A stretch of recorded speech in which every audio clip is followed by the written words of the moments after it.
girl would suggest I felt, and still feel, somewhat different. And it's not just the marriage part. I'm not obsessed with the idea of a big white dress draped in the rarest lace, the massive marquee with a 50-foot dance floor, the bridal bouquet made entirely of cream roses, or the Jo Malone peony and blush suede candles I'd love to place at every table to ensure the place smells divine. No, that's not it at all. I'm driven by the thought of marrying Ian. That's what I want. I want to be his wife, and I want him to want that too. My phone bleeps again through my headphones, bringing it up to my face and shielding it from the glare of the sun. I see it's my mum. She's phoned every day since we've been here, which is more than she'd usually phone me at home. She's getting ahead of herself, as usual. I had to have a word with her before we left for this very reason. It's happening, she continuously shrieked when I went over to drop off an onion that she'd asked me to pick up for her on my way to visit my sister Michelle. I'm sure it was a ruse to get me over there, as Ted was walking in with fish and chips for them both when I left. Pardon? I asked, frowning at her manic expression and hysterical excitement as she hopped from foot to foot.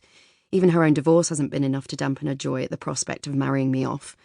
Neither has the fact my younger sister Michelle is getting married to Stuart next week, and that Michelle's about to drop Mum's first ever grandchild shortly after, been able to distract her. None of that is enough to wane her interest in me and my future nuptials. He's going to propose, I know it. Obviously, I knew what she was getting at. Every time I've mentioned this trip to friends or family, they've had the same reaction. Even the cashier in the local supermarket, who usually rattles through my basket of nutritious shopping without even acknowledging me, gave me a certain look when she spotted my suntan cream along with my usual collection of organic vegetables and asked where we were off to. But this is nothing new. Whenever we go away, it's the same. People suppressing their grins as though they know something I don't, or adamantly declaring Ian's going to propose while we're away, just like Mum did. I'm used to batting away their predictions, something I've realised I do for 3 reasons. 1, because it's a little embarrassing having people speculate over my love life and whether Ian thinks I'm the one. 2, to stop myself feeling disappointed when the question doesn't come, because what these people don't realise is that they're feeding into my own hopes of that teeny tiny question being asked.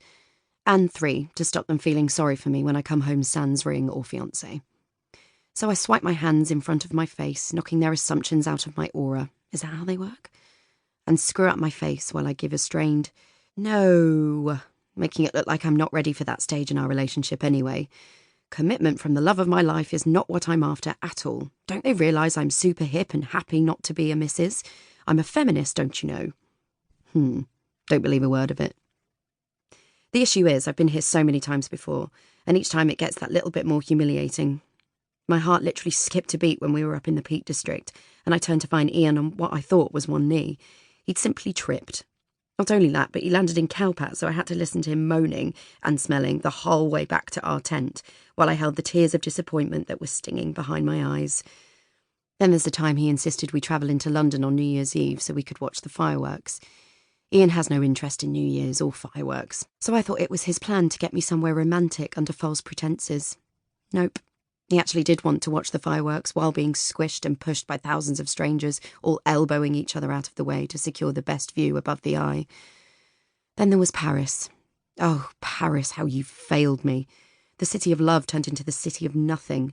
A big project came in at work that urgently needed Ian's attention, and so he spent the whole time on his computer bashing away on his emails, or with his mobile phone pressed firmly against his ear.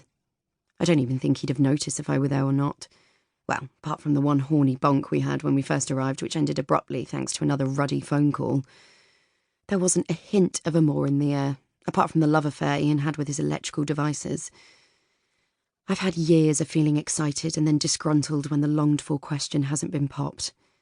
Yet despite giving myself a stern talking to over the black hole of self-pity I will fall into when Ian doesn't get down on one knee in Dubai, I found I was smiling to myself as the plane took off from Heathrow. A feeling of anticipation flitted around my insides. At that point, I did look to Ian with a look of complete and utter love, feeling like we were on the cusp of our forever promise. But here we are, 13 days into our 2-week holiday, ready to fly home tomorrow, and the all-important finger is as bare as it was when we arrived. I thought it might happen on the first night, but then Ian announced he was shattered from travelling and wanted an early night. Then, when that didn't happen, I had high hopes for the second day. We were out on a boat trip after travelling to Qassar by bus earlier that morning. As soon as I saw the idyllic spot where we'd spent the